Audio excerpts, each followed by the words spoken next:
Welcome, everyone. Gong Hei Fa Choi. Thank you for joining us tonight for the Chinese American Museum's second installment of An Untold Past, where tonight we'll focus on Chinese in the Caribbean. I'm Paula Madison, and I'm first vice president of the Chinese American Museum of Los Angeles. I'd like to acknowledge and thank our staff and FCAM board members who are in attendance, and thank our community partners, the Chinese Historical Society of Southern California and Chinese Family History Group of Southern California. So for the audience, I wanted to fill you in on some things. This program will be recorded for archival purposes and may be made public for viewing in the future. Please keep your microphone and video off for the duration of the program. At the end of the program, we will take a group photo, and at that point, CAM staff will provide instructions to turn on your video for those who wish to participate. For the best experience, we ask participants to choose speaker view by moving your cursor to the top right and clicking on speaker view if you're using a computer. If time permits, we'll host a Q&A toward the end of the program. Please feel free to post your questions in the chat box throughout the program, and we will be collecting those. If you're experiencing technical difficulties, please send a chat message to Chinese American Museum for assistance. Now about the program. An Untold Past is a program series developed by the museum to explore the histories of Chinese diasporas across the nation and around the world. In our inaugural program, we focused on Chinese in the South, zooming in on such places as Georgia and Mississippi, where our panelists shared discoveries of their family history and personal experiences. We're now traveling a little farther south to the Caribbean islands, where we've gathered a panel of experts in their fields to share the intricacies of Chinese in the Caribbean. By the way, I am one of those. We'll be looking at the history of migration, the formation of intermixed families, syncretism in art. The mission of CAM has always been to share the history and contributions of Chinese Americans. This series helps to explore the legacy of Chinese all over the world, expanding our knowledge and understanding of how culture and traditions fuse and evolve with each unique diaspora. So my family is Chinese Jamaican. My grandfather came from a small village in present-day Shenzhen, China called Lo Sui Hop. Some of you may be familiar with my story through my book and my video, Finding Samuel Lowe. This particular topic is so important to me because as I've worked my way across the Chinese diaspora, very often the Chinese in the Caribbean are not necessarily reflected, and probably even lesser known are the Chinese of the Caribbean who look like me.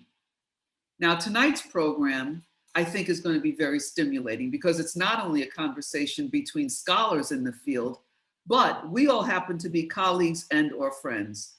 So right now I'm going to ask my friends to turn on their videos while I introduce them to you. And by the time the evening is over, you'll be as excited to know them as I am. First up is my friend, Martin Sang. Hey, Martin. Martin is a PhD and he's with the Cuban Heritage Collection. He is the Cuban Heritage Collection librarian and he's curator of Latin American collections at the University of Miami. Martin is an anthropologist who focuses on the Chinese in Cuba, specifically how the legacy of Chinese indentured workers has influenced Cuban culture and Afro-Cuban religion. By the way, I roamed around Havana with Martin a few years ago. Fascinating, interesting, a lot of time spent in cemeteries, and we had a blast. Next up is our friend, Kathleen Lopez, who also is a PhD. And Kathy is an associate professor of Latino and Caribbean Studies and History at Rutgers University, New Brunswick. Kathy is the author of the book, Chinese Cubans, published in 2013, and she's a scholar on Chinese migration throughout the entire Caribbean. Hey, Kathy.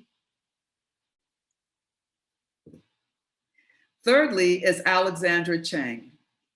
So Alex is an associate professor of practice with the art history program at the Department of Arts, Culture, and Media at Rutgers University. Alex is the author of, this is a mouthful and very funny, Envisioning Diaspora, Asian American Visual Arts Collectives, from Godzilla, Godzuki to the Barnstormers. She's also the curator of Circles and Circuits, Chinese Caribbean Art. Hey, Alex. I know Alex because we worked on that curated collection together, which was wonderfully shared by both the Chinese American Museum of Los Angeles and the Center and the California African American Museum.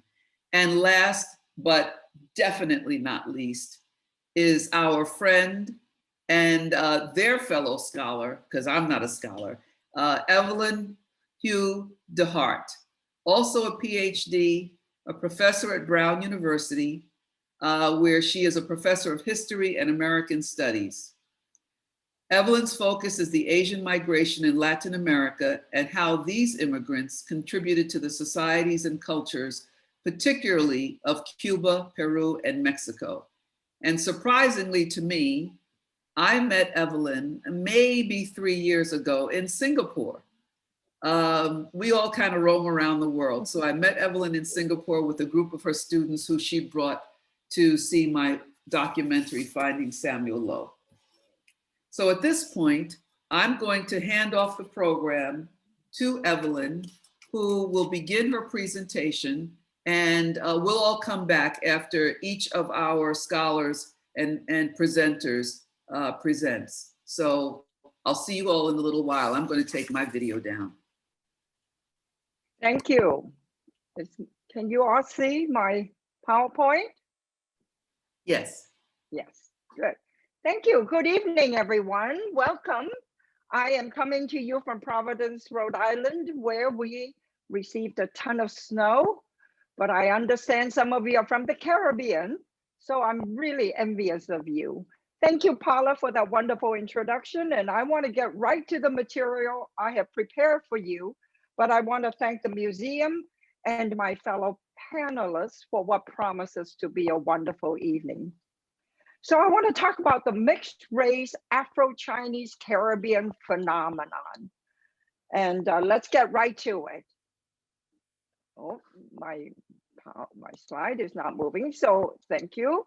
All right, let's start with a map.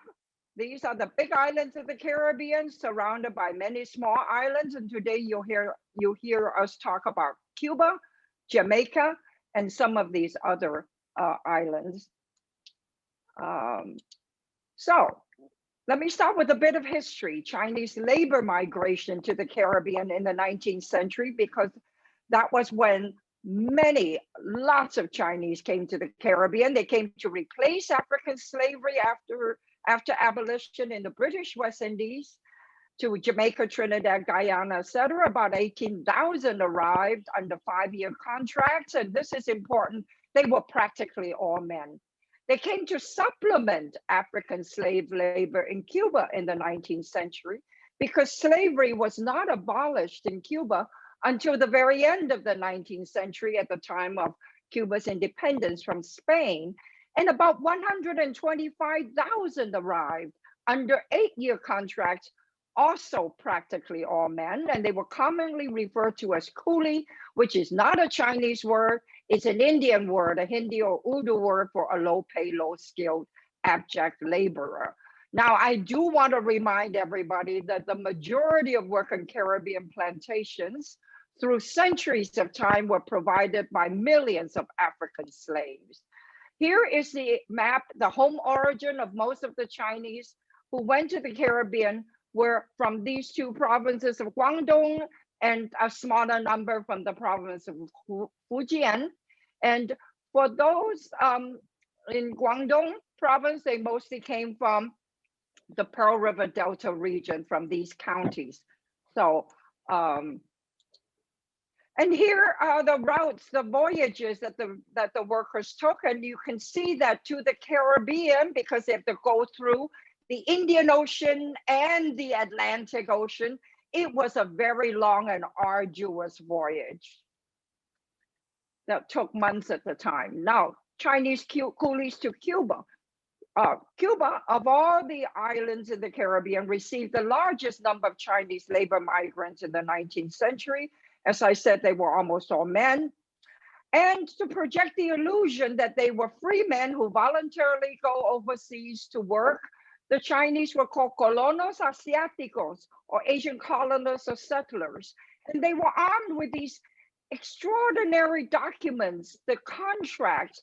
And it was a bilingual document because you can see that there was a Spanish version.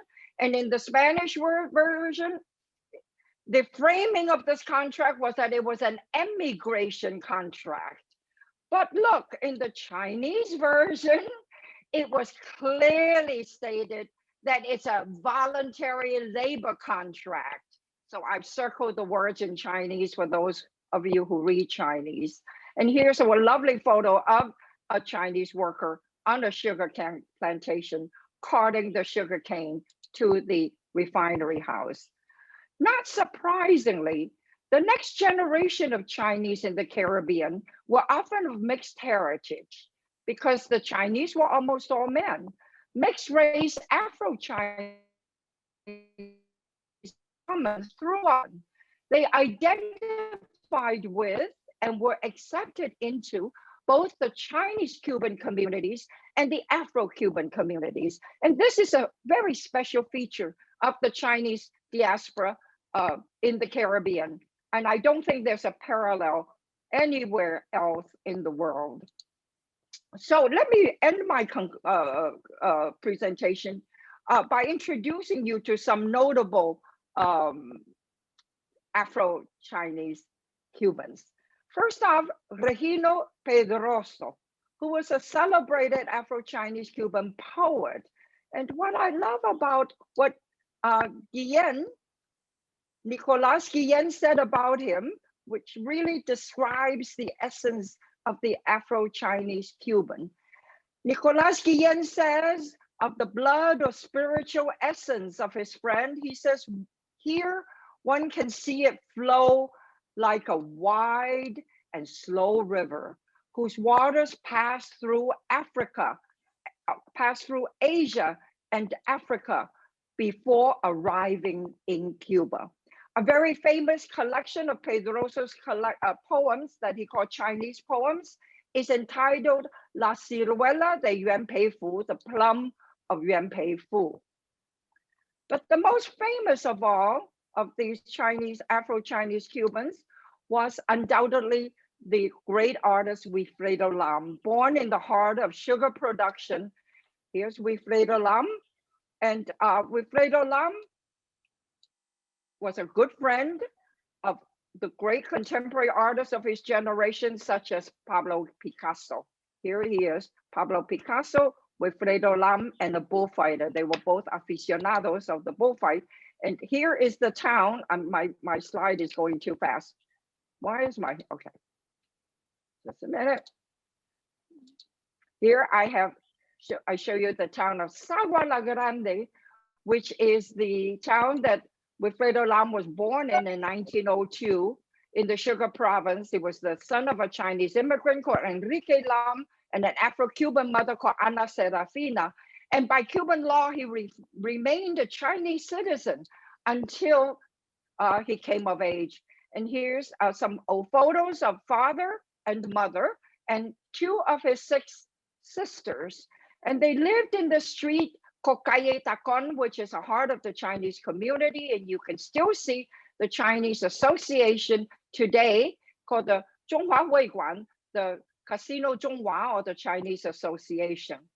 And Lam's hybrid upbringing, he always kept his father's surname Lam. He never added his mother's surname, which was actually a common practice to add one's mother's surname after father.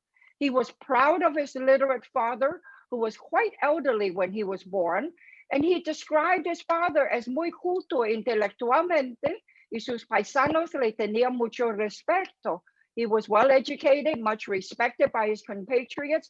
He grew up among the Chinese, most of whom were like him, also of mixed heritage, mostly Chinese and Black. And he grew up in the barrio where he enjoy Chinese food and learn Chinese words. But the greatest cultural influence on Wilfredo was his maternal aunt, the mulata Mantonica Wilson, a Lukumi priestess or santera. And you'll hear more of this from Professor Chang, who will follow me. She infused Wilfredo with the Afro-Cuban cultural and religious heritages and beliefs and iconography so central to his artistic expressions of Afro-Cubanidad. And it's perfectly natural that the Cuban who gave the greatest expression to Afro-Cubanidad should be an artist of mixed Chinese and African heritage. And here you can see some of his beautiful paintings, which my colleague Alexander Chang will talk about more later. But when I brought this painting to China, all the Chinese saw the bamboo in what Cubans would see as the sugar cane. And so let me go on and conclude this brief presentation by introducing you to two more Afro-Chinese artists, this time of the British Caribbean, Alfred Chung, whom you'll hear about more later as well, Afro-Chinese Jamaican, and he's famous for his photography and art. So here you see that the first one is of his Aunt Winnie. No, you can see in the features of Aunt Winnie about her multiracial heritage. And here is another one of Albert Chan's photography installation, which is about of his sisters. It's entitled Sisters. And Sybil Attack from Trinidad. Look at this painting of workers, Chinese and slave laborers on the plantations of Trinidad. And I conclude with Sybil Attack's self-portrait. Thank you very much for your attention. And now, may I introduce again, Martin Tsang. Martin? Thank you so much, Professor Huda Hart. And thank you to my wonderful panel. This is a dream panel to be on, and my gratitude to the museum as well for organizing such an event and seeing so many wonderful people attending. Let me share my screen. Here we go. So I will be speaking today. We've been given 10 minutes, so excuse my brevity. Scholars and storytellers don't like to be kept short, but I'll do my best. I will be speaking on some of the themes about Afro-Chinese religiosity in Cuba principally, but I will also expand it to the wider Caribbean as we go through. But I did want to say that to talk about religiosity that is of dual Chinese and African descent is difficult because it involves multiple spaces. It involves public spaces, it involves minorities and subjugated persons. It also includes a lot of information and practices that are not often seen in the general public or in the public spheres. So we have to look for different sets of tools and new lenses to both comprehend the ways that religions meet, that new spirituality is created in the Caribbean, that gives rise to both and honors both Asian and African practices. And as we know, the historic legacy within the region has been to the contrary. So part of the work that I do as an anthropologist is to bring some of that, bring some of the people, bring some of the objects and the materials, and to think about the ways that we have discussed religion in the Caribbean with respect to these historic trajectories as well. So something that's been really popular in Cuba but has spread across the Caribbean is this idea of transculturation. It's like a mixture, a melting pot of indigenous, European, African, and then towards the end, Asian influences, mainly in the cultural sort of melting pot or milieu. And that can and has been used to discuss and describe how religions come about and are practiced, especially when we think, following Professor Huda Hart's presentation, that following indenture and African enslavement, you had the mixing and the meeting of principally Chinese men or men of Chinese descent and Afro-Cuban women or women of color within plantation societies and spaces. And within those mixings and meetings, you do see a rise of African inherited practices, but also philosophies and spiritual practices of the Chinese, and that could include Buddhism, Confucianism, and Taoism, both on the small scale and the large scale.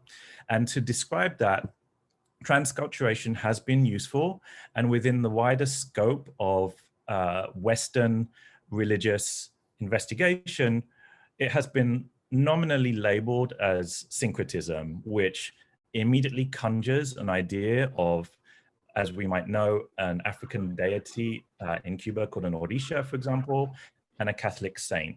But for me, that sticks and that is static. It's a product, not a process. So I spent a lot of my time researching this and trying to finesse it, or at least to get past that kind of outdated notion of what it means for these two to be more in dynamism, and also not just to be two, but to be a multiple, to be a nucleus of different ideas. So I think, and I work on a way of looking at multiple religious practices that come together in these special spaces that include Chinese aspects to have 4 distinct features, and that is labeled here as the Chinese as a group of racialized subjects, Chinese religions, practices of Chinese peoples, material culture, and traveling objects. And I'll be speaking a little bit about that. And I label this in the very unfriendly term as interdiasporic cross-fertilization. It does not roll off the tongue, but I think it's useful. And much of my previous work, which you can read about and you can also find, looks at this sort of triad of deities, because it really does explain the mixing and the meeting of different forms of knowledge and religion. So we have Sanfangong or Guanggong, one of the major deified ancestors or mythic figures from China that came to Cuba and was known as Sanfangong locally in Havana, became associated with the Afro-Cuban Orisha or deity from the Yoruba of southwest Nigeria as Shango, and ultimately also within the Catholic sphere as Saint Barbara, whose feast day is on December the 4th. So without interdiasporic cross-fertilization, you would only get 66% of this picture. You'd only see a sort of static image of Shango being syncretized with Saint Barbara. But that really is not the case of what's happening in Cuba. Similar things happen in Trinidad and Tobago among the Orisha worshippers found there. That includes not just Chinese, but South Asian and Indian mixes and meetings of deities as well. So it's an inclusive category and field and concept rather than an exclusive or a static field. So I actually did want to move a little bit further from that triad, and I thought, okay, well, let's break down how these practices actually happen, how we can use a lens and study this in a bit more detail. And I've further broken it down into two sort of things, 2 categories, which is how the Chinese and Chinese presences and influences in the Caribbean and in religious spheres are presented and shown through the body. So through affect, through feelings, through emotions, through the senses, and also through practices that inform and include the body. So we're talking about initiations and consecrations, but also possession. So a lot of Afro-Caribbean religions lean heavily into possession and trances, where the deities of West and Central Africa come and for temporarily possess trained initiates. But similarly, there have been discussions and noted instances of Chinese deities possessing Afro-Chinese, Afro-Cuban subjects and within religious spheres. So you have this multiplicity of religious experiences within the body. You also have practitioners who are of Chinese descent. You have practitioners that do not claim Chinese descent, but incorporate different ideas of Chinese religiosity into their practice within this Afro-Cuban and Afro-Caribbean spheres. Moving away from the body, we look at objects, so materiality. Afro-Chinese and Afro-Cuban and Afro-Caribbean religions are very material in their makeup. They're very practical in that they use pieces of nature, objects. The deities are considered to be made, as in they are essence of deities of the Orishas are consecrated into material structures, and that these material structures or altars or shrines are within people's homes. So they have physical, material focuses of worship. And within these foci of worship, you also have a great deal of aesthetics that come from both African and Asian inspired sources. So that's the two ways of seeing it.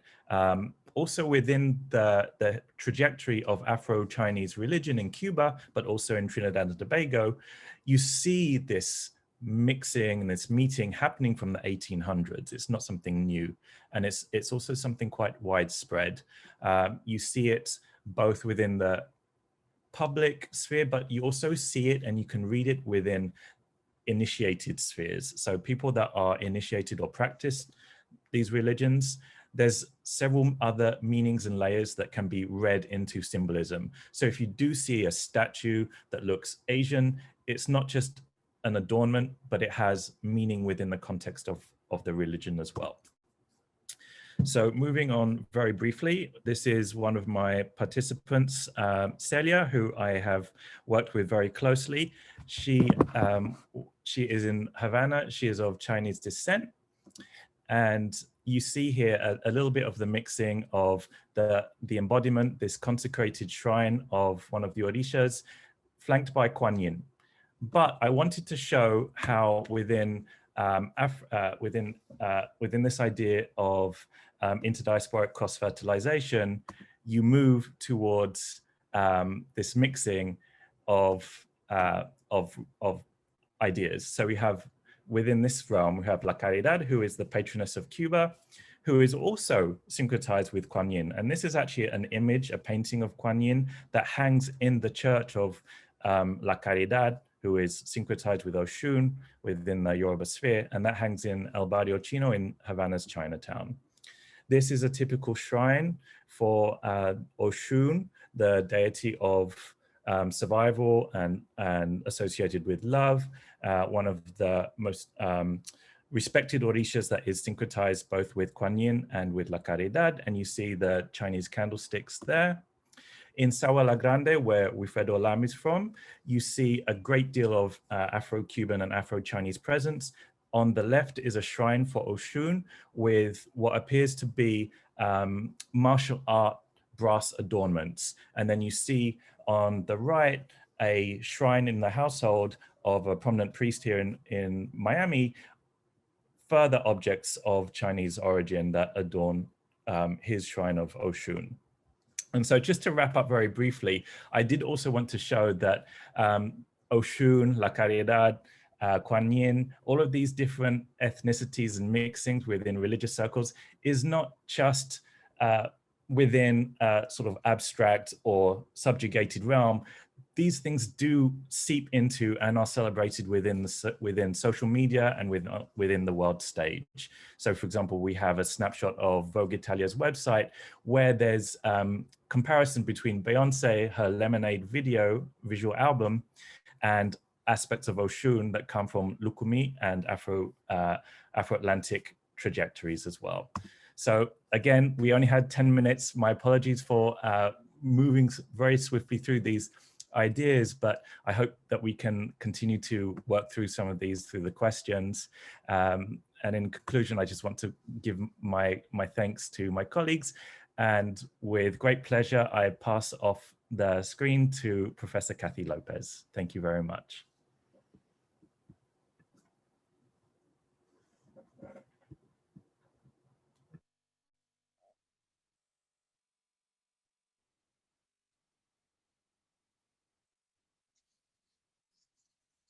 Hi, everyone. I want to also thank Chinese American Museum of Los Angeles, my co-panelists, but especially thank all of the audience members for coming out tonight, even if we're not out. This evening, I do want to highlight just one part of the Chinese Caribbean experience, which is the transnational cultures and networks that they developed during the first half of the 20th century and have maintained up through today in some places. And also, when we keep in mind the phrase Chinese in the Caribbean or Caribbean Chinese, remember the map Evelyn showed, and just keep in mind that we may refer to places such as Cuba, Dominican Republic, Puerto Rico, Jamaica, Trinidad, Guyana, but we also need to look at the Caribbean coasts of South and Central America, because these are the places that Caribbean Chinese were connected with almost as much as they were with their hometowns back in Guangdong or Fujian provinces. I'll begin by showing this mural, which was painted in the early 2000s in Havana's Chinatown. And it depicts the different portrayals of phases of the Chinese-Cuban experience. In 1917, there had been a ban on Chinese migration that was lifted because workers were now needed again to fuel the wartime sugar economy. And so lifting this restriction led to another major wave of Chinese migrants to Cuba. So part of the mural depicts this kind of blossoming of businesses and Chinese cultural and associational life in the early 20th century. So this mural once covered an entire building in Havana's Chinatown outside, and it slowly deteriorated over time. And in 2011, unfortunately, it was painted over completely instead of restored. I'm putting in the chat to the person who painted the mural, who unfortunately passed away a few years ago. So this captures these different images of Chinese in Cuba, whether they were indentured laborers, mambises, or freedom fighters for Cuban independence from Spain, peddlers and shopkeepers, and lottery ticket vendors.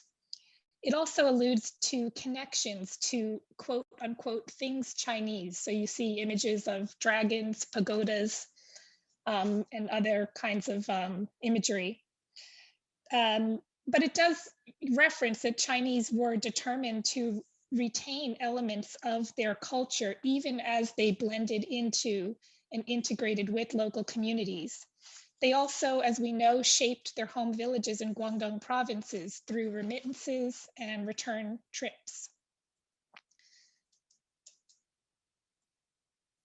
Oops. So often one son would remain in the Caribbean to learn the local business, while another son would be sent to Hong Kong or to China for education, where they would be immersed in Chinese language and culture. And these youth would return to the Caribbean with new skills and a deeper connection to their homeland. And so here you see the #1 middle school in Taishan province that was funded by Chinese in the Americas, including places like Cuba.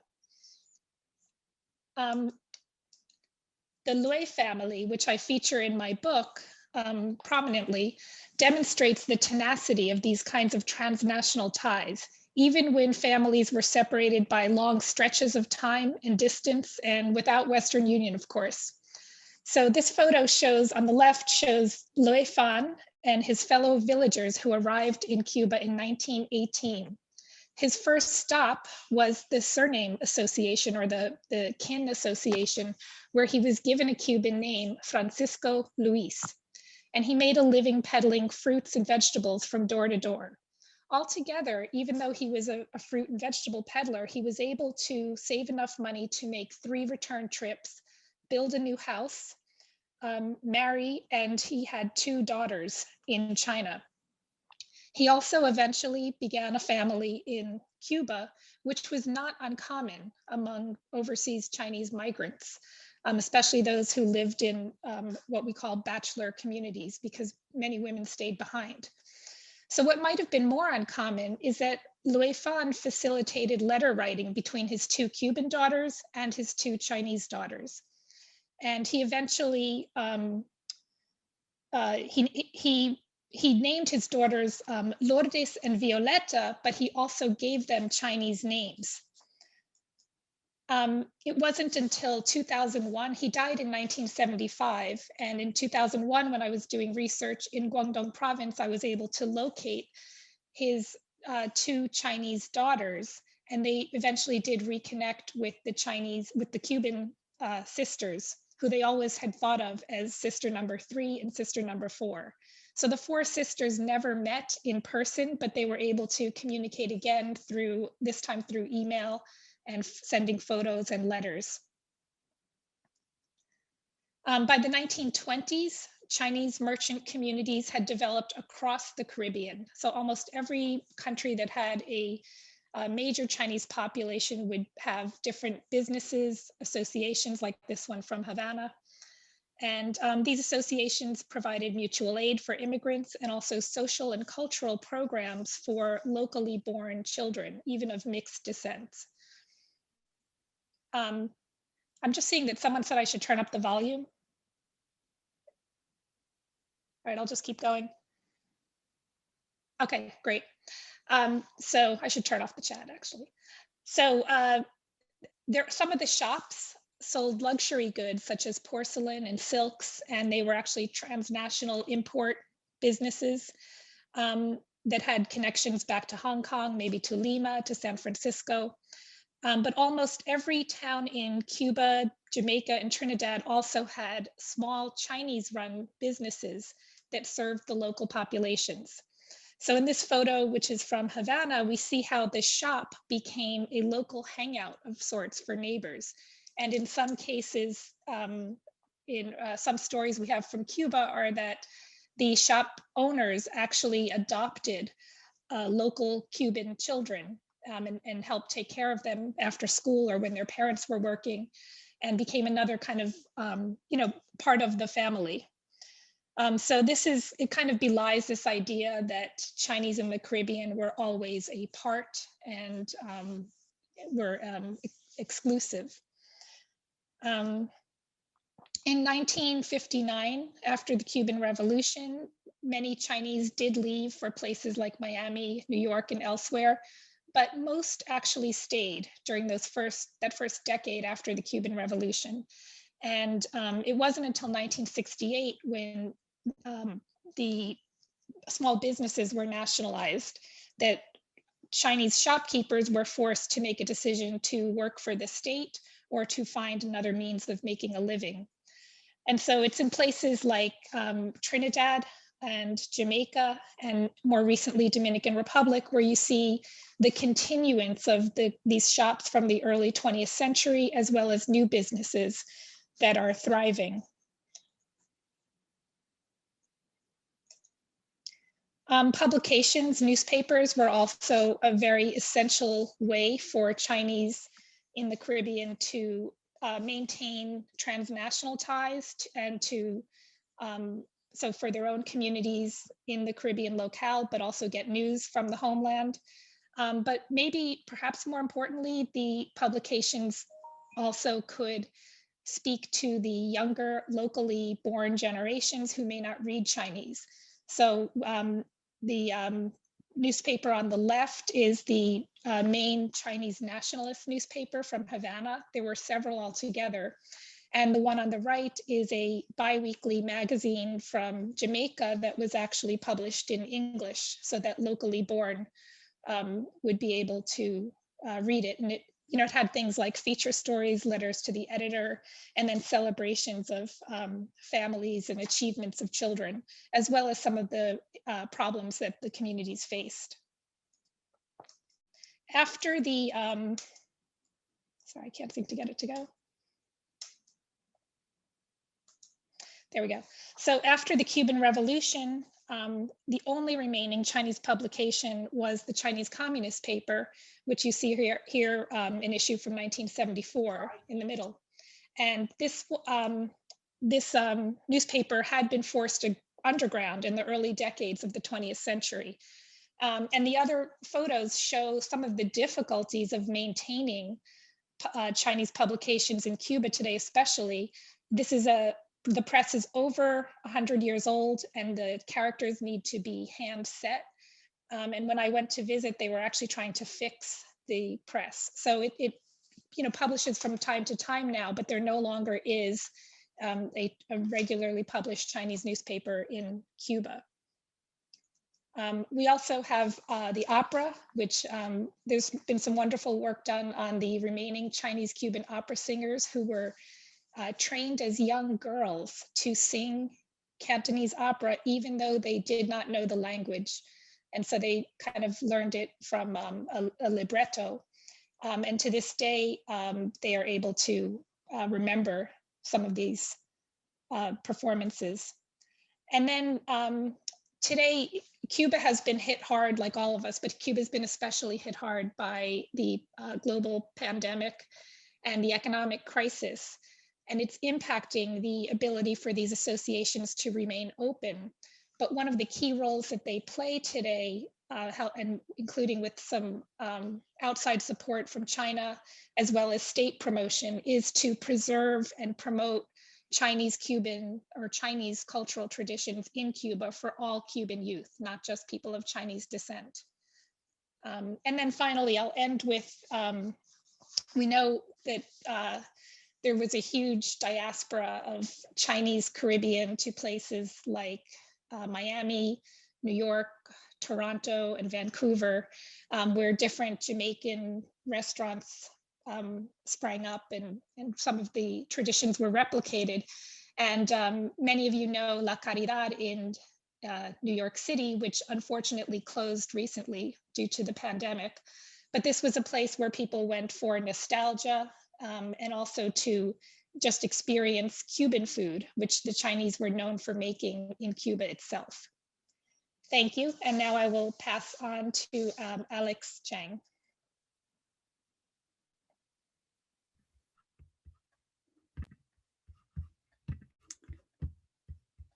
Thank you so much, Hira. Let me just share my screen.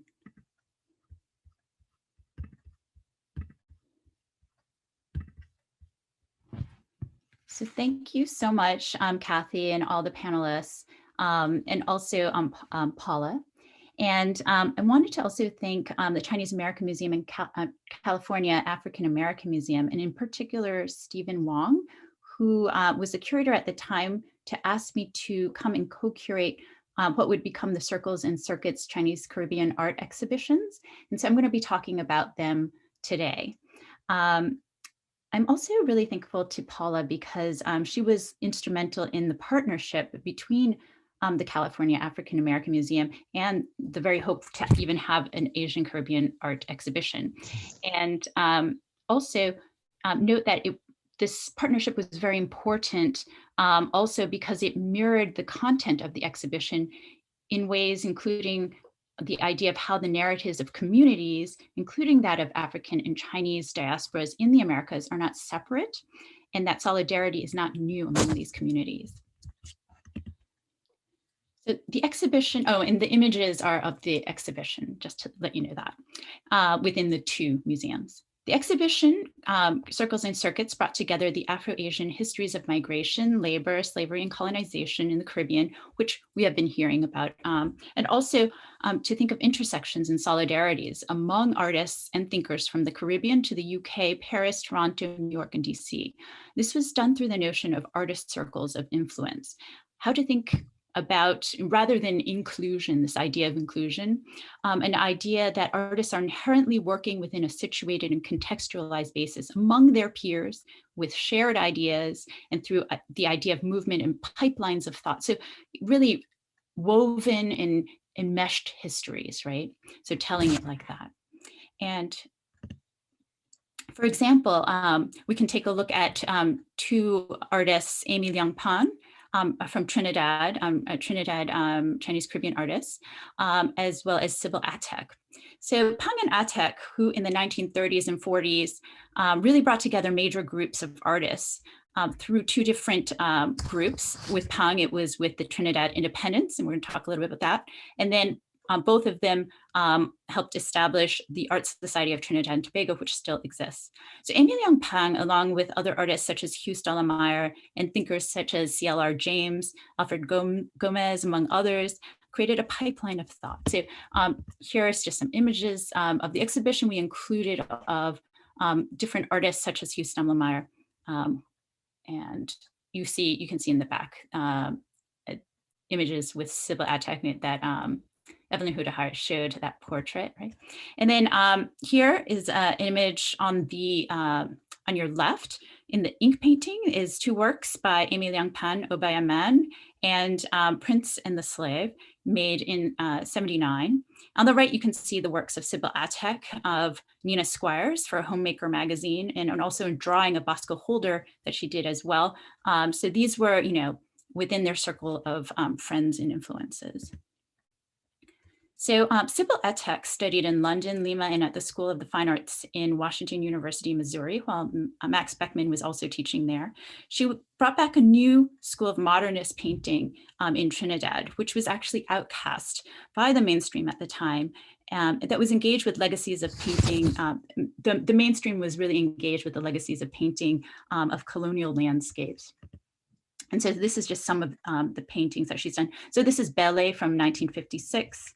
And then I wanted to show again, Laborers, 1975, that she created. So her contemporaries were Althea McNish, for example, who was part of her circle, and who would work for Liberty of London as an influential textile designer. Here are 2 pieces of hers. One is Golden Harvest in Van Gogh. And let's see. And here's a piece by Bosco Holder as well. And they were also part of this pipeline of thought to the UK. And MP Aladdin was also a part of their circles, along with Carlisle Chang, Pat Chufang, and also Willie Chen. There's many artists that were part of this and extremely influential at the time and continuing. And they were also very influential during the time of independence and the development of a national identity, art and visual culture, as well as art education. So here is an image by Carlisle Chang that's extremely important, the bongo dancers. So Sybil Attek was working, her work and her organizing and her teaching would change the landscape of what would be considered a national art style with her students, including Carlisle Chang, who was a student.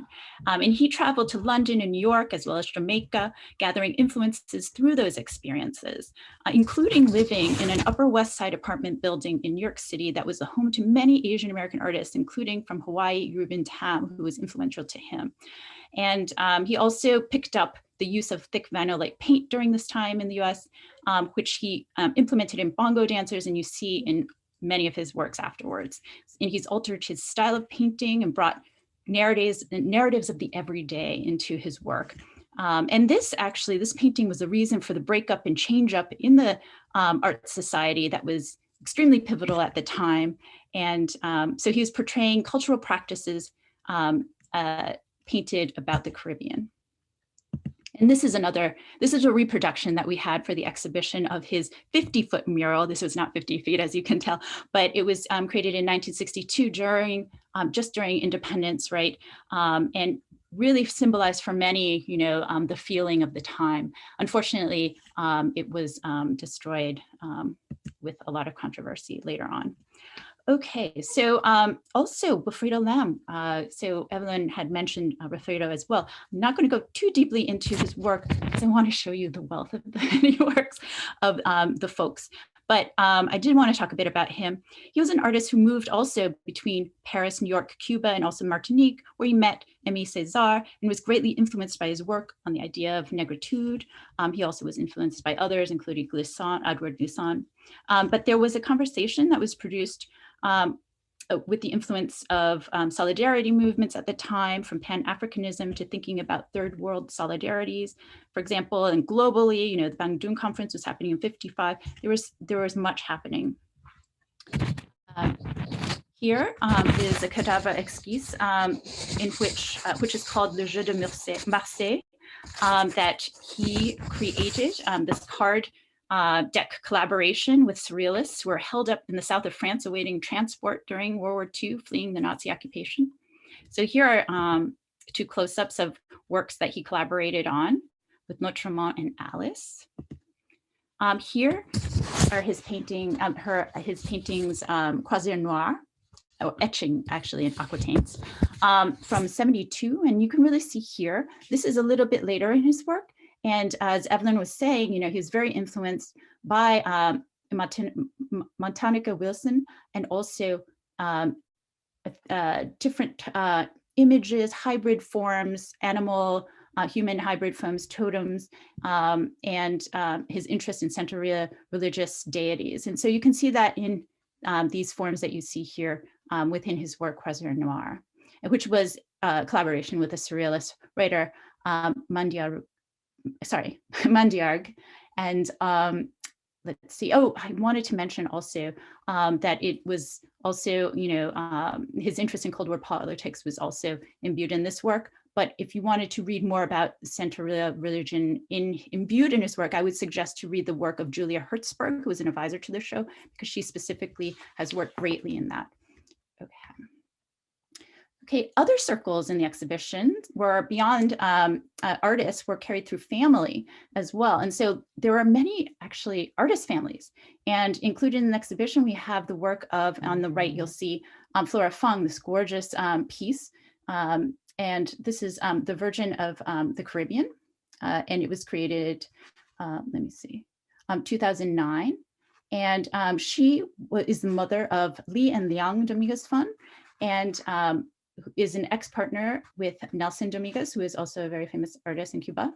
And so in her work, she often uses symbols and Chinese characters in her work, and embedded in them are images of migration, like of boats or goldfish swimming against the current. This is an image that she created of a kite, in fact, that she remembered her father used to make these handmade kites. And so she created this to remember that.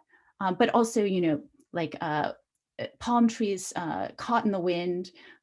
This is Cyclonic Season from 2009 that she created. So there's this idea, right, of struggling, but also of survival in her work. But I just also wanted to show you the stamp, the national stamp that features her work as well.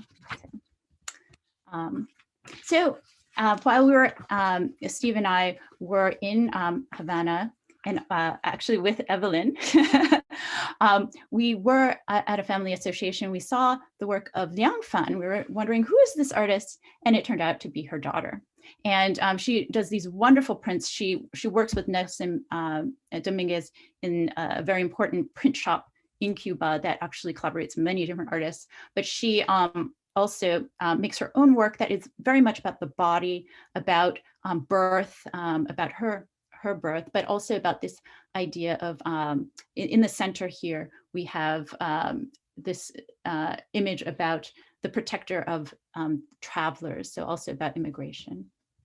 And so here again, two of her works, procreation and birth, and just a few more of her works that she has created. And then of her brother, Li Feng, who is also an artist that we met while we were there. And I wanted to also talk about, the idea of finding family and the importance of family associations again in the work of New Jersey-based artist Maria Lau. Her in-camera multiple exposed works really bring to the mind the idea of a dream, but also this layered history of past that is present, and really about family associations, the Havana that is, the Chinatowns that are fading, but also generations that are going back and forth. Like you can see this in her work. And her, this was part of her three-part series, 71 series, that told of her journey to Cuba to look for her grandfather, the story of her grandfather, and also her aunts that were there. And it became this long-term project that actually brought members of her family together. And during this time, she visited a Longkong altar at the Family Association and was told to pick a fortune stick out, a divination stick. And so she did, and the number that she picked was 71. And so that's the name of the series. But it also, for her, was so significant because it was the number of her family home as well as when she was born. So she felt she was on the right track. Her work, you'll see on the left, is Dad Divination, made in 2003. And it shows the image of her father's image of the photo that she actually brought to Cuba, right, in the search for her family.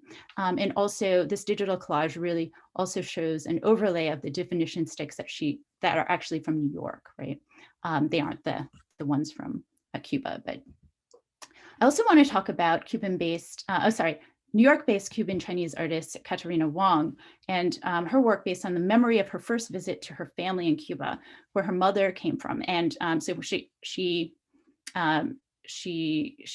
was invited to a feast, a family feast, and she encounters this with both an element of shock, but also realizing these stories and culture of her family in Cuba at the same time. And the work came at a very important time in her life in which her father had passed, and the artist actually learned how to do traditional Chinese ink painting during that time. And you can really see how that transfers over to the work, as well as this reference, of course, to blue and white painting. So I just want to talk about a couple more works. Just really quickly, also Katerina Wong. Oh, sorry. Katerina Wong's painting, installation, Murmuration Unfolding, that began the exhibition, that really is talking about our consciousness, codependent consciousness, that, that we exist is dependent on others. And so we're all part of a whole. And then this idea of murmuration and migration, movement of people. And these little pieces are actually wax prints of people that she has encountered. And there you can really see it's not only these wax pieces, but also traces of their shadows. I'm going to move on slightly because I wanted to talk about, different artist circles that of families that were here, including with Richard Fung, whose aunt is actually Sybil Attek. But he also reflects on his sister Nan, who passed away with a rare blood disorder in his work, but also his partner Tim with AIDS. So really thinking about blood in terms of DNA, family, the disease, but also circles of those you care about, and tying the personal to broader issues. And also we had from Panama, Cisco Morel Choi and his brother Samuel Romaldo Choi, who together were this is Bridge. So it's about bridging cultures for Cisco Morel Choi. And this is from Samuel. And it's about this sign where it's a type of fruit drink that you can buy. And he really feels that, in popular culture, this signifies for him the ultimate in Panama, like what he thinks. And so he's really questioning, like, what are the signs and cultural indigenization of signs of belonging. And so, but together they are part of Panachina, which is an artist collective. So I'm almost out of time. So I just wanted to kind of skip forward a little bit. So I am going to skip a little bit from there, but I wanted to talk about Maria Magdalena Campos-Pon's work, My Mother Told Me I Am Chinese, painting lesson, and also Finding Balance, which you'll see here on the right. And so this is of Chinese Afro-Cuban artist, Maria Magdalena Campos-Pon's. And here on Finding Balance, she brings together elements of Yoruba religious headdress and a robe that is in fact a theatrical recreation of an emperor's robe in reference to Chinese opera costuming. And her feet you can't see, but they actually are bound in leather sandals found in the Plaza San Marcos. And so she performed a piece, Fefa, at Venice Biennale with this outfit on. And for her, it's really about this place of exchange between China, Africa, Cuba, and Europe, and pathways and miles that folks have traveled between spaces. And I think that it really brings together kind of like the history, the families, and thinking about the personal lives of people who are affected and born of this history. So I'm going to leave things here because I know I'm going over my time. But thank you so much for listening.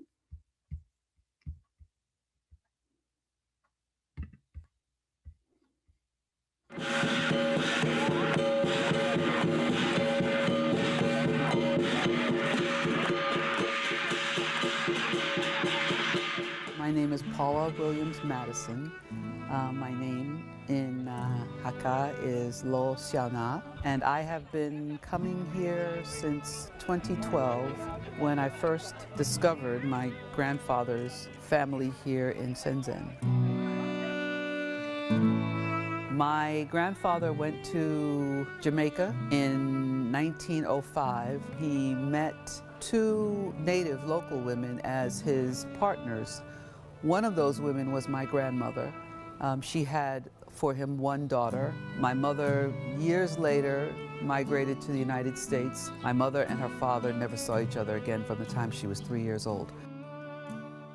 So we're celebrating here today the 200th anniversary of the completion of our ancestral village, Lo Sui Hap. We have Los who've come from Malaysia, from the UK, the US, Jamaica, Canada, Singapore, all over China. And some of us are meeting each other for the first time.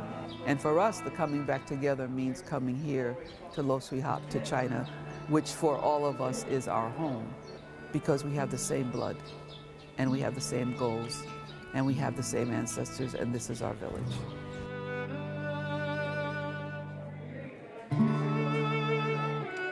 My name is Imara Jones. My Chinese name is Lo Hui Si. I'm the eldest of my generation.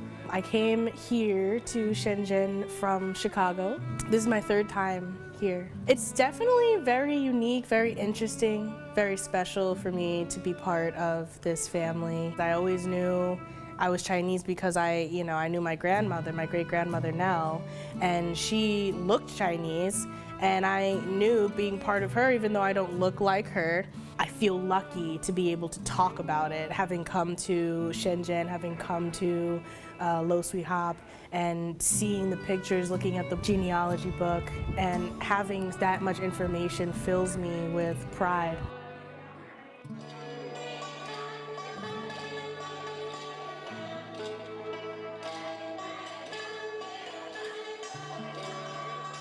我叫羅旭輝啦，咁我係龍崗嘅客家人啦。羅定潮咧就係我嘅太爺，亦都係阿 Paula 嘅外公，所以 Paula 咧係我阿姑嚟嘅。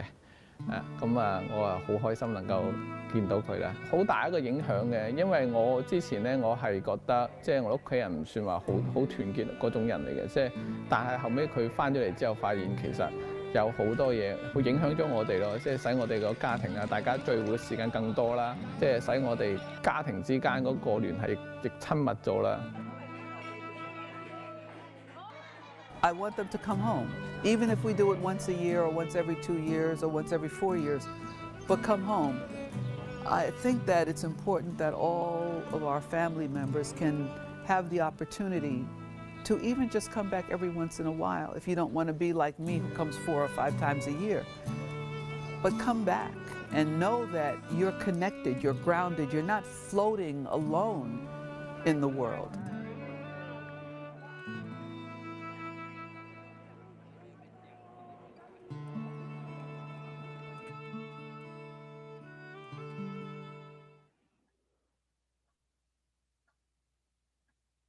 So thank you for all of the presentations.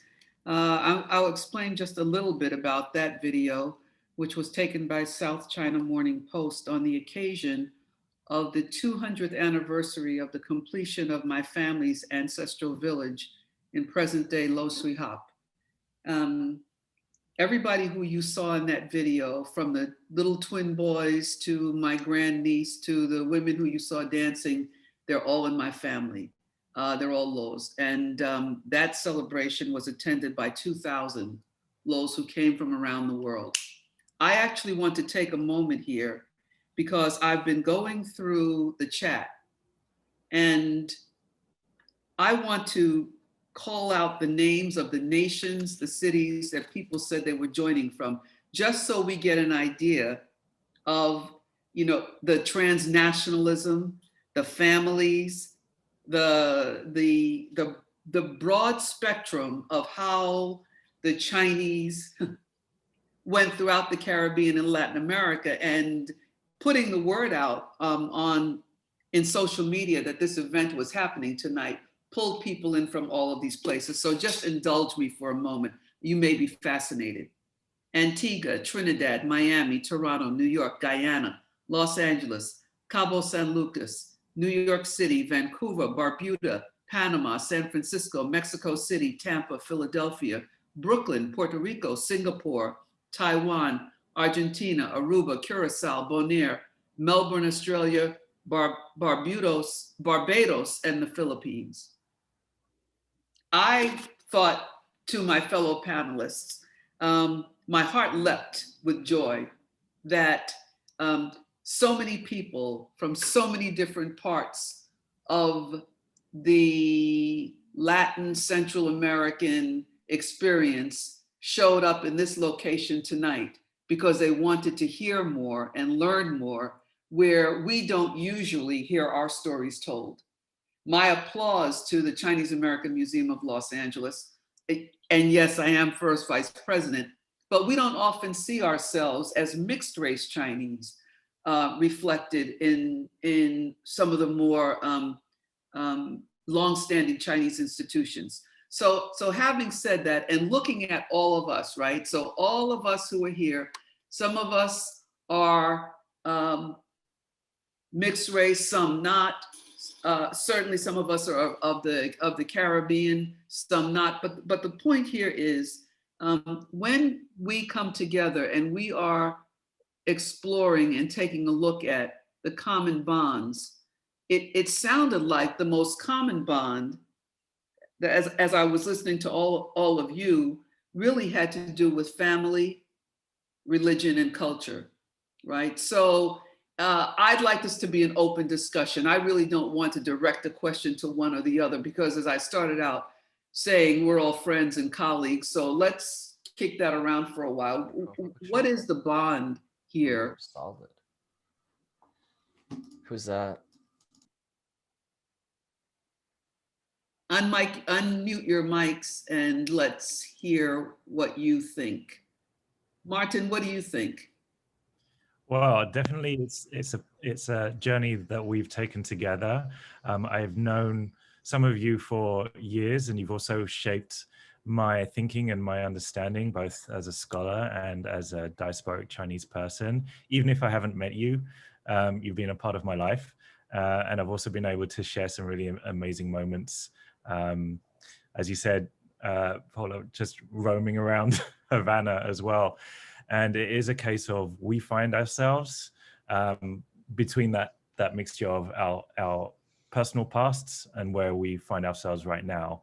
I wish we could do this in person. I think we'd have some really amazing discussions. I think this platform has allowed us to connect across those borders like anything else. So yes, this should not be a scholarly activity at all. I love that we're coming together with pieces of ourselves attached to it. So that's what I think of us. Mm-hmm. Evelyn? Well, let me get right down to it. What I love about studying the Chinese in the Caribbean is the interracial intimacy. You know, out there, they think Chinese people just keep to themselves, that they don't like to mix. And I just found when you look at the Caribbean, it just, you know, destroys all of those horrible stereotypes. And I put the word intimacy out there because it isn't just getting along or, you know, being neighbors or friends. We're talking about intimacy. And that's what I love about the Chinese and other Asians in the Caribbean, because the Caribbean is that wonderful place where the empires of the world all met on these little islands in the sea, and they all interacted, not always in harmony, because we also had huge conflicts. There were pogroms, there were massacres, there were lots of inter-ethnic violence and conflicts. But in the end, what we produced in the Caribbean is a unique population that is like no other place in the world. Right. Alex, how about it? Well, I mean, I really feel that the Caribbean studies of many sorts are really at the cutting edge of where so much conversation has been kind of like stilted a bit in other in other fields, perhaps, like that they should really be looking at it, because, for example, thinking about migrations, transculturality, I know Martin was talking about it, and also shared narratives, and also different theories on thinking about hybridity and being mixed race. I mean, I think, and also, as I was saying, shared histories and this complex history of the Caribbean. I mean, I think a lot of people are looking for that now in trying to figure out the narratives of, their nations or sites, various sites, but really looking to the Caribbean in the ways that scholars as well as artists and different folks are like thinking. I think it's extremely rich. Yeah. And Kathy, you probably have one of the more personable familial relationships that I've seen, that I've experienced in Cuba, in that the subjects of your book are personal friends. And as recently as a couple of days ago, you and I were both in communications with her. How does this transnationalism, how does this sort of permeate and just sort of work its way into the fabric and the fiber of these relationships and these people? Well, in Cuba in particular, the relations were cut off for many decades. And so it was me in the particular stories that I followed, it was piecing together things that I had heard in Cuba through interviews, looking at old photos and letters. I want to also kind of draw all of our attention to, especially looking at the chat, that everything that you have, old magazines and newspapers, old letters, artwork, clothing, everything is a source to recreate some of this history that's been lost. So how does it permeate? I had that privilege of being able, as a North American scholar with Fulbright funding, being able to travel to China at a time when Cubans not so easily were not permitted to travel freely. It had to be kind of certain sanctioned reasons. So that was one thing that we all remember, helping getting certain letters of permission so that the granddaughter of the migrant that I traced was able to go back and finally in 2009 and to meet some of those relatives. But really you see how kind of tenuous some of the bonds can be. It takes a lot of work, especially when it's not so easy to fly back and forth, but also how meaningful they are. And so after, someone died decades earlier and a family reunites, it's as if they had never stopped. And I'll never forget walking into the village, the house of Francisco Luis's family, and they didn't know I was coming. I was with some local overseas Chinese affairs officials, and we had a minivan and drove to the village.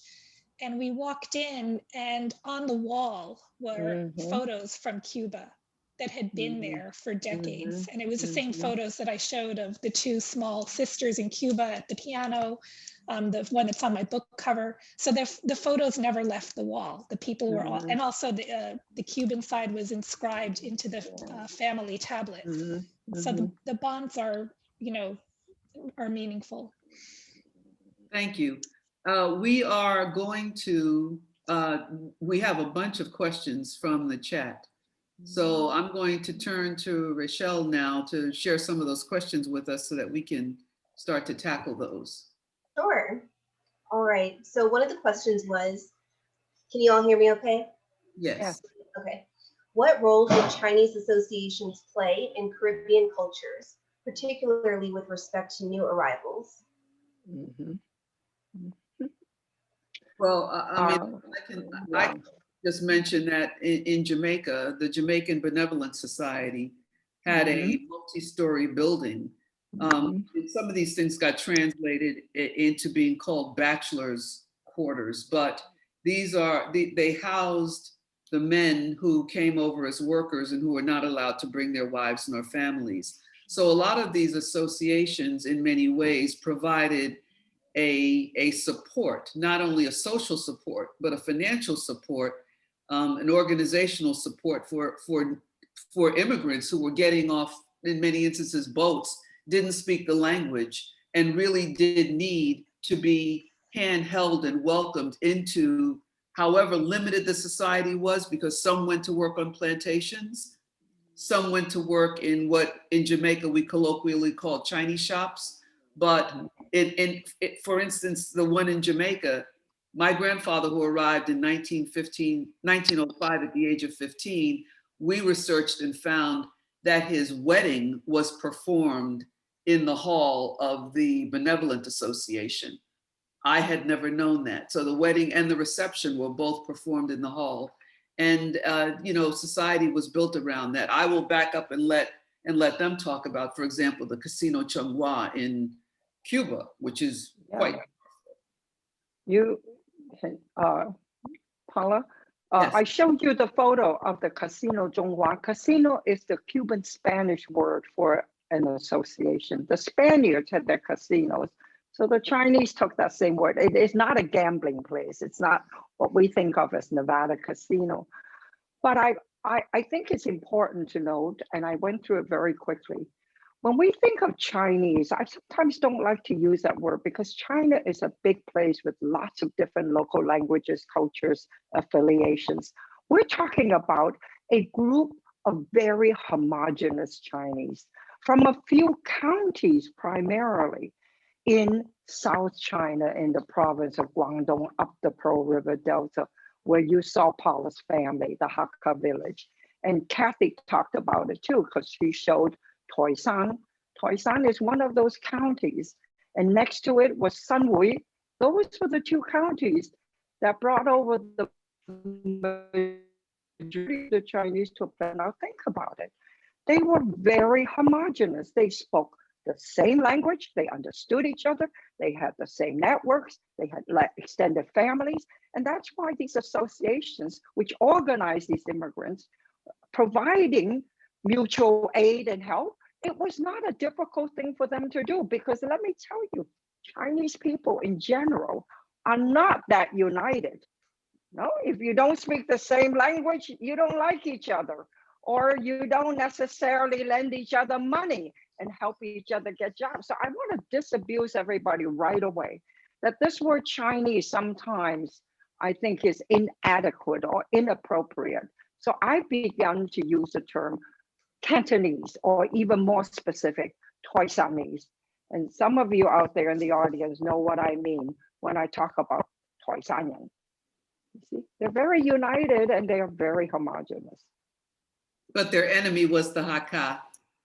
Well, that's another story, right? Because they brought that animosity from China to the Caribbean, to California, to Cuba. And Kathy knows a lot about that too, because the Louise family was in Toisan, wasn't it, Kathy, when we went to visit them? They were in Sanhui. Oh, there was Sanhui, that's right. Next door to Toisan, right? Yeah. Yeah. But that's why almost all of the Chinese in Jamaica are Hakka. They are Hakka. Almost right. all of the Chinese in Cuba are Taiwanese. You couldn't put those historic enemies in the same ship, and you couldn't put them on the same island. So we had separate lives, but now we're all good and we're friends. Well, if, you know, Kathy, who's a wonderful historian, she wrote a great paper, you know, I'm putting things in, but Kathy wrote a wonderful paper about why these Chinese in Cuba came from the same handful of places. You know, the chain migration that you wrote about, Kathy. Talk to us about that. Right, well that attests to, you know, this idea that a village, it could be easier to get from a village in Guangdong to Jamaica or to Cuba than it could be to get elsewhere in China, because it was all networks. So you had some villages in, I learned Mandarin and not, so I actually for a long time used Taishan and Xinhui, recognizing that the people from these counties use the local dialects. So, but you could have a village that had 700 over the course of decades who went to Cuba and then came back. And then the next one might have people that were linked more to Chicago. You still see that impact when you visit some of these smaller villages. But back to that question about the associations, there is a lot of scholarship on the role of Chinese associations in all of the Americas and around the world. But one of the things I'm trying to look at more is the role for the locally born, the second generation and later generations. So especially when weddings were celebrated or events were held to which, public events to which children came, because this also imparted a sense of having a Chinese identity. And then also on the term China, China and Chinese, I agree with everything that's been said and also in the chat, except at moments then that term was used. So those moments of Japanese occupation of China during World War II, when funds were needed to send back, moments of revolution, so moments of nation building, and the Chinese government itself would try to promote that as it's doing today. So you can have multiple identities all at once. And I'll just add to that, as speaking about Kathy's work, Kathy, you also did speak about the changing dynamics of Havana's Chinatown. And if you think about or compare Havana's Chinatown, which has maybe 13 or 14 existing thriving associations, and then we look at, say, Trinidad or Jamaica, where there's very few, but Cuba has very few new in-migrants since the 59 revolution. It's kind of an interesting dichotomy. However, I would say that scholars such as myself find my feet by going to these associations in these Caribbean countries. So that is also a use or one of the functions that I've found of these associations as well. We have the associations are even in the diaspora of the Chinese Caribbean diaspora as well, right? Thinking about Toronto, for example, and how important they are there. Yes. Rachel, can we have one more question? We're going to handle one more and wrap up, and hopefully the next one of these sessions that we have, we'll have everyone's email addresses and all to make sure we can invite you to return with us. So let's have the one last question. Sure. The next question, or the last question, is why do so many Chinese from the Caribbean have hyphenated last names? Not only hyphenated last names, but wonderful constructions of last names. Sometimes they take the whole name, the entire name, and make it into the last name. But you have to, Titan Q. I remember I had an old friend from Jamaica whose name was Titan Q. That's the entire name of the ancestor who came over. But that's partly because of the immigration officers who couldn't recognize our names. This happened in San Francisco too, where they take whatever came last, the last word as they assume that's your surname. But by Chinese customs, you put your family or surname first, right? So that you don't put the family or surname last. And so families will come over and have their names all screwed up, and then they have to live with it and make do with it. That's part of the reason. And so the hyphenated names, I don't know what exactly you're referring to, because I have a hyphenated name, right? It's combining two families together. But that may be part of the reason. Let me give you another really quick example of names, which I want to write a book on. I have a Mexican Chinese friend.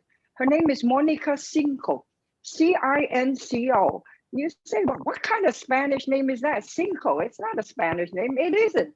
It's the Chinese name, Cantonese, which means 5. And the Spaniards cannot pronounce any word that doesn't begin with a vowel. So they have a heck of a time pronouncing NG, which we can say in Cantonese like a grunt. And so the Mexicans say, the hell with it. let's just call Monica and her family Cinco. And that's how you now have all over Latin America Chinese with the last name Cinco. Yeah. Notice looking at the contracts as well that they often have an A dash because people are saying, what's your name? So it'd be like Tech or Ting or something. No, And no, R is a Cantonese custom of people addressing each other. A Lei, A Wong, A Chan. That's how they talk to each other. You know, that's the familiarity. All of you out there who are Cantonese speakers, you know what I mean. And so people again pick it up. It's not because they are stuttering. It's because that's a form of address. And among friends. So you see the A with the dash, right? Yeah, that's how they render it. No, right? And then like Sybil Attack. Your Sybil Attack, Alex.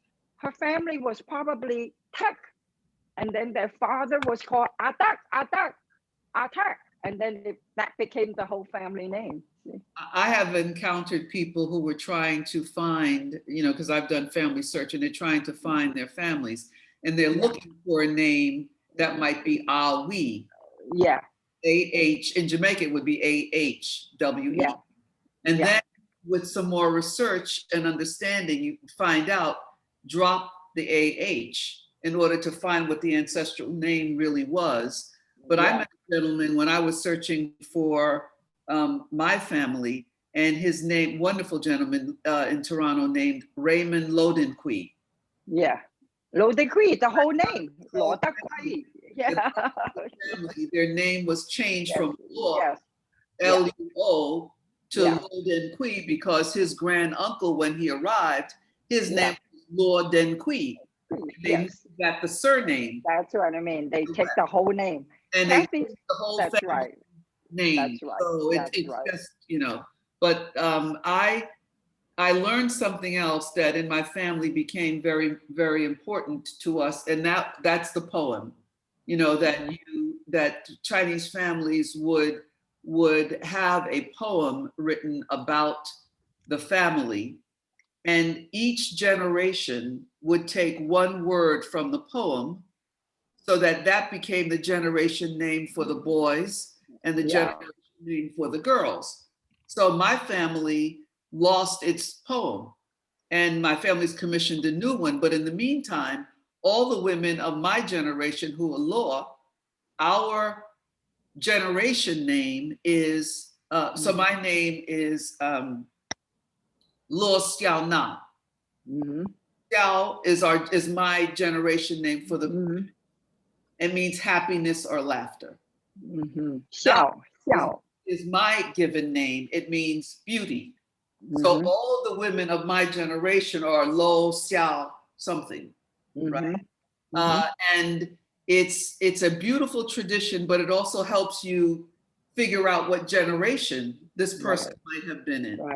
Right. The generation. So the names, as they've evolved, for example, in the Caribbean, you do kind of have to know. I mean, one of the things we always ask people is, do you have the Chinese character for your ancestors? If we get the character, and we know historically, most of us are from Zhongshan, Toisan, Guangdong, Fujian. So somewhere in here, you know, if you can figure out what the surname is, and depending upon what island or country you were in, you know that all of the laws who were there came from 2 villages, or all of the Chins came from 3 villages. And that's how people are able to help find. We are actually out of time. I'm getting the hair burning, but I want to thank you all so much for tonight. I have to, I'll do some wrapping up. But I do want to say that I hope that it's possible to capture the chat. If Ambrose can capture the chat, because people are asking, how can we be in touch with each other? So that's one way for us to help build community.